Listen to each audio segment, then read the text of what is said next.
And we continue our Newsmaker Hour with Alfred University Political Science Professor Emeritus Dr. Robert A. Heineman.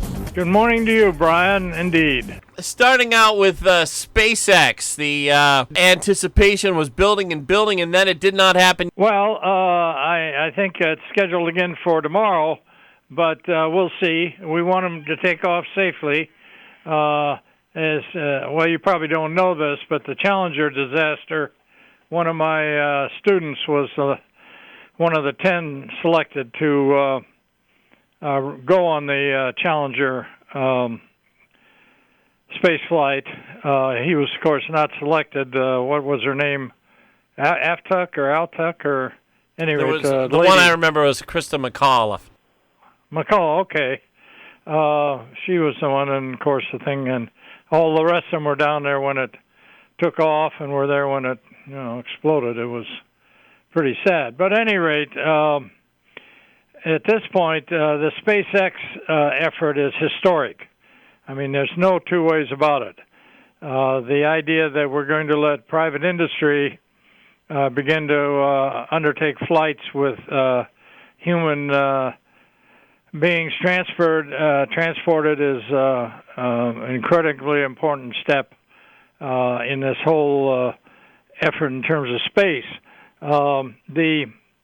Apparently the Musk's operation there has already undertaken, I think, 17 or 18 cargo flights up to this space orbit satellite there, and now they're going to actually take people up. Now, one of the problems has been, of course, I don't know if it's a problem, but in the last 10, 15 years, we've had to use the Russians' propulsion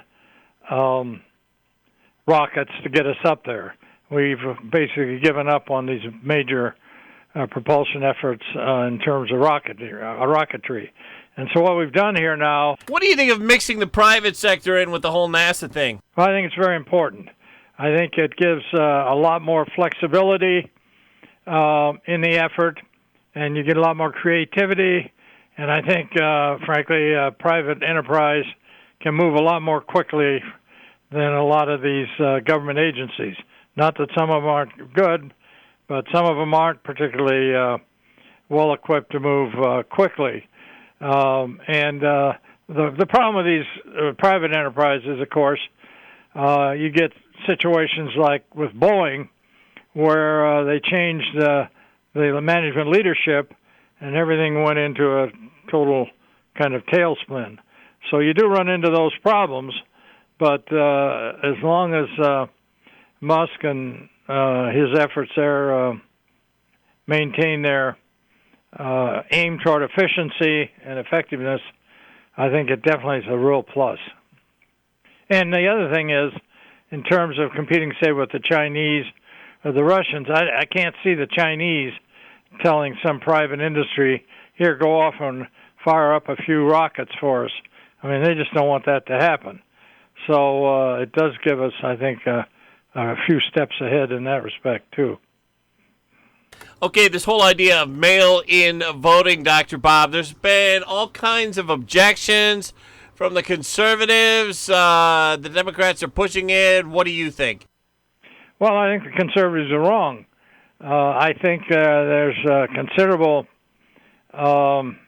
potential there, considerable evidence that, frankly, it helps the Republicans. And I don't understand why they got this big problem here with the mail voting. Now, personally, I'm not in favor of it. Don't get me wrong there. But the idea that somehow this is going to lead to a Democrat sweep, I just don't see that happening.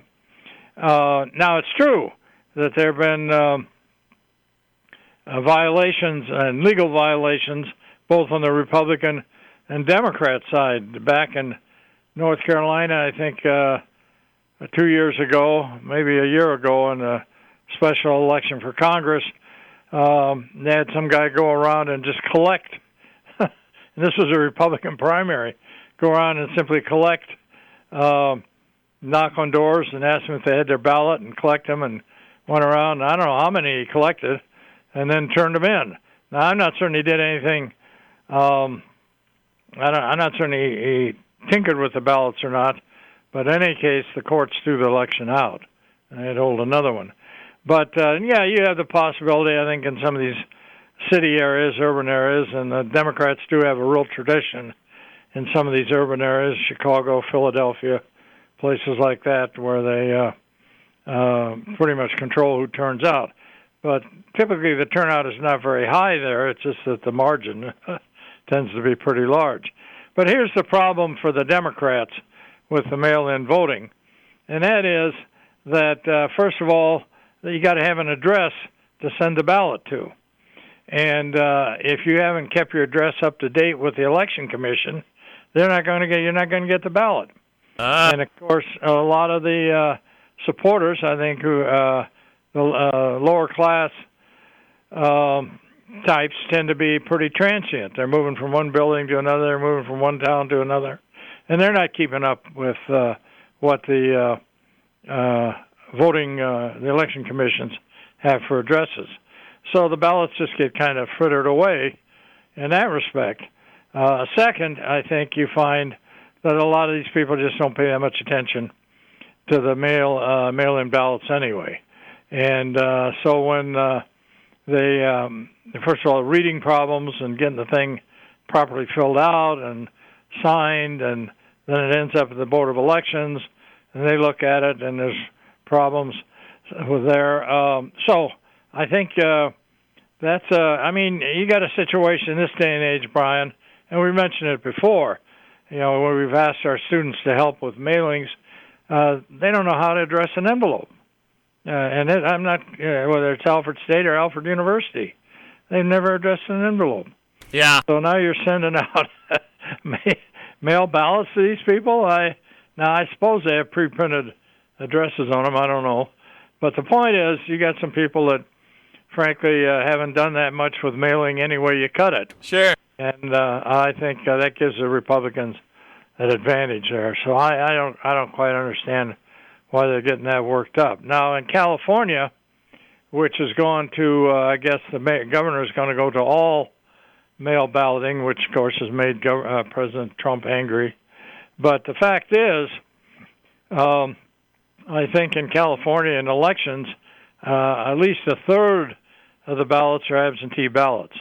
Because in the California ballot, you have all these referenda and initiative proposals, and my son always votes absentee. He takes them home, studies them over, and decides what he's going to. And a large number of Californians have been doing that for years.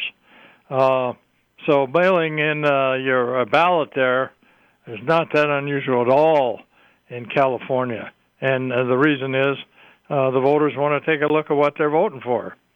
So I don't know why the president's getting all worked up about that. But so I think those are some thoughts here on this whole mail ballot thing. Again, I think the Republicans, they're intense, they're enthusiastic, they're ready to go. They'll be mailing their ballots in, and I think they'll do a pretty good job of seeing that they're properly cast. So we'll see. House Speaker Nancy Pelosi. She wants to, what is she doing? Eliminating attendance in the House? What's going on there? Yeah, now that's another major, what we're talking about here. Now, the mail-in balloting, of course, that's gotten quite a bit of attention. But the SpaceX effort, Wednesday's New York Times, it was on page 22. I mean, and you look on the web yesterday, there's nothing on the SpaceX. And I mean, this is a historic effort. But they're talking about Twitter and, give me a break. Not sure the COVID-19 gets a lot of attention. But now this thing that Nancy Pelosi has pulled, again, this is a major effort on her part. What she has done has decided that most of the Democrats don't have to show up to the House of Representatives to vote.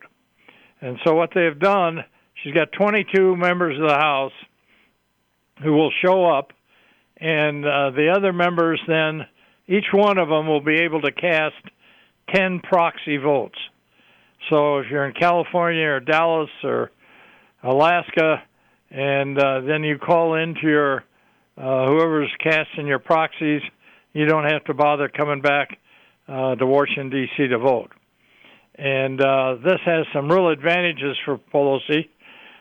First of all, it allows her to basically ramrod through almost anything she wants because her ability to control the 22 people, the Black Caucus and such, these are people around, I assume, who are living around Washington, D.C., Northern Virginia, Maryland, places like that.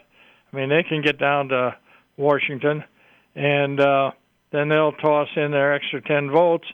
I mean, so the Republicans, of course, are going nuts. I mean, this is clearly a break with several hundred years of tradition, but I think it's also a break with the Constitution.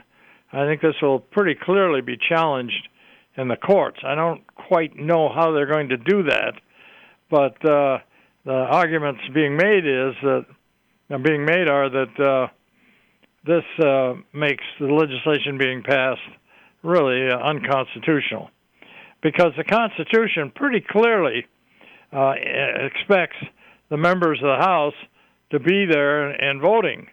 The idea that, first of all, the idea of any debate, anything of that sort, I don't know how that's going to play at all.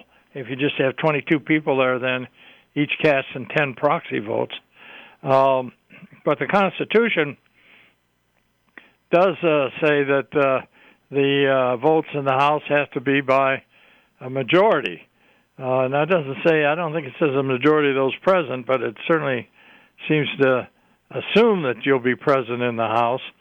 But also, the Constitution specifically gives members of the House immunity from suit for anything they say or do, really, when they're in the House of Representatives debating involved in business of the House in the House.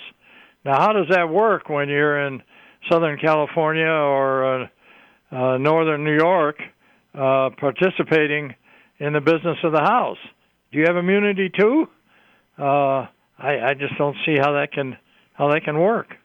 But it's a rather clever political move on Pelosi's part. Sure. And I think is going to come to, well, it's definitely, I think, going to be challenged.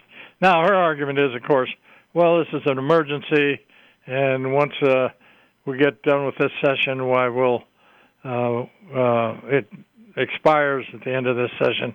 But once you've done it and gotten away with it, obviously there's going to be a real temptation to do that again. And although this COVID-19 pandemic has been considered critical, we've certainly been in other emergency situations of various kinds, world wars and civil wars and all kinds of other things, and the House of Representatives met or they just didn't meet. I mean, that's a possibility too until you get so members can get there. So it's it's a pretty incredible move by Pelosi. Dr. Bob, I wanted to have a follow-up question here on immunity. Different people and different organizations have criticized politicians for giving, gun manufacturing companies and drug companies immunity for certain conditions. Immunity in general, is it a bad idea? Well, I don't know. That's talk about general, yeah. Yeah. That's a pretty broad question. But really, should immunity be out there for anyone at all? No, come on now, Brian. The whole idea of giving members of the House and the Senate immunity on the floor is to allow them to say what they want and vote how they want without having the other side, the majority, toss you in jail. Now, immunity also extends to the county legislators and state legislators to a broad extent. Now, it's not all that. If you're actually, I think if you're accusing somebody of a crime and you know it's a false accusation, I think you can be sued for libel. But other than that, you have pretty broad free speech there in those venues. Now, the other area of immunity, of course, which you're seem to be talking about, is gun manufacturers and some of these others. But now, of course, there's going to be a real move to grant immunity to nursing homes, and you got all these people coming back to schools, and let's say Cuomo opens the public schools in the fall. Are you going to give the public schools immunity from suit if, say, some of the teachers come back and end up catching the virus and getting ill? Let's hope none of them get mortally ill, but at least. So you've got some pretty serious issues there, and I'm not certain, how far immunity can go there. Although I do think the legislature has the power to grant it, and the question is, what kind of immunity would be granted, and what terms? So those are various kinds of immunity you can get. All right, turning the focus to 1600 Pennsylvania Avenue, the Democrats' nominee. Now we're thinking it's not going to be Andrew Cuomo. But the Democrats think they're going to go ahead and nominate Biden. I mean, this is kind of unbelievable. He's got to come out of the basement sometime, and he'll have to talk and have, in terms of interviews and really probing attacks and such, he's going to have to respond. And I wouldn't be surprised he tries to avoid any kind of debate with the president, which might be a plus for the president, actually, because you never know what Trump's going to say. So what Trump can run on is really a pretty successful presidency up to this point. He's accomplished a tremendous amount. And Biden can go on and on about what he's done and what he will do, but the fact of the matter is, in terms of minorities, for example, Biden is a classic example of the liberal Democrats saying one thing and then doing another. And I think Trump will hit that, could hit that very heavily. I see also, Brian, that the U.S. is getting ready to pull out more troops out of Afghanistan. And so I don't know if they'll keep troops stationed at Bagram Air Force Base or not. It sounds like Trump's ready to pull them out entirely. So, and the military, as you suggested in the past, not too pleased with that.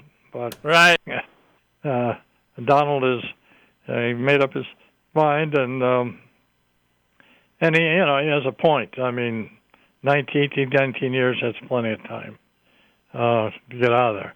Now, again, to say that we've been defeated, I think that's a total mischaracterization of the situation. I mean, if you want to take on the United States and spend 17 or 18 years getting pounded by them again and again and again, all right, that's up to you. But I think most countries would probably want to think that over a little bit. So we'll see. But I think, he's going to pull us out of there. And a lot of other areas in terms of where he's done things. Dr. Bob, we've gotten this far on the show. We haven't brought up General Michael Flynn yet. Your thoughts?